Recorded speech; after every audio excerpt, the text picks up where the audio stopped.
Parker Looks Up, An Extraordinary Moment by Parker Curry and Jessica Curry, illustrated by Brittany Jackson. Parker Curry loved to dance. Dressed in her favorite tutu, she imagined she was a dancing queen. But one rainy Tuesday, instead of going to dance class, Parker's mom said, "Let's go to the museum." Ava too. Parker loved visiting the museum almost as much as she loved twirling and leaping in the air. She pulled on her boots, Mom and her sister Ava buttoned up their jackets, and off they went. "Have fun, girls. Bye, Dad."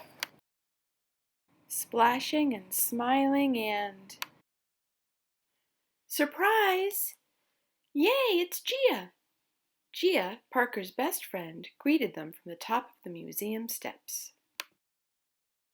Once inside, the friends hurried down a long hall, looking at the paintings all around them. They saw prancing horses, blooming flowers, a bushy mustache, a shiny jeweled necklace, two peacocks with red eyes, and a basket of slimy fish. Ew! And feathers. Lots and lots of brilliant feathers. Hurry up, Ava! When Gia spotted a playroom, she raced ahead. Parker charged after her. Explore! Let's make silly faces. After Gia stuck purple hair onto the easel and Parker added a pirate hat and sunglasses, it was time to go home. Time to go, girls! Skipping down the hall, the girls spied a row of frilly white tutus. Parker raised her arms. Gia spun around and around and around.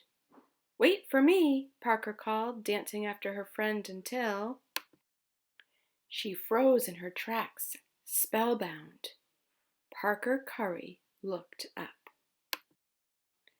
A portrait of First Lady Michelle Obama loomed before her. She had rich brown skin, just like Parker, and kind, familiar eyes that reminded Parker of her mother, her grandmother, her sister, and yes, even of herself. How could someone look so real and so magical all at the same time? Who is she? Parker's mother's voice filled the air, her words coming to rest squarely on Parker's tiny shoulders. Mother, lawyer, writer, courageous, smart, caring, inspirational, hero, confident, dynamic, friend, sister, advocate, honest, volunteer, mentor, hopeful. "She is a queen," Parker whispered, unable to look away, to move, to breathe. In that moment, Parker saw more than just a portrait. She saw a road before her with endless possibilities. Suddenly, Parker felt a small hand in hers, and the spell was broken. "Come look, Ava," she said, putting her arm around her little sister and standing tall. For Parker Curry was feeling powerful and strong, and even though she hadn't moved, inside she was dancing.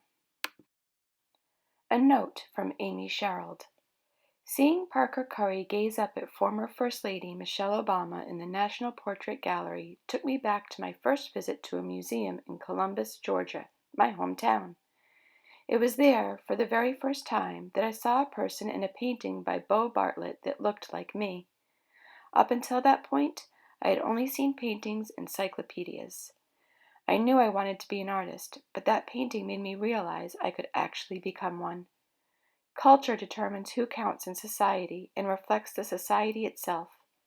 What Parker observed while looking at the portrait of the First Lady was her own greatness.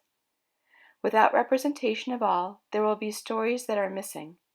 When I studied art history, I observed the absence of images that reflected us as our whole selves. I see it as my responsibility to make sure that little girls and boys can walk into an institution like the Smithsonian and see that there are people who walked before them, who not only looked like them, but whose accomplishments were so great that their legacy has been archived for all to see.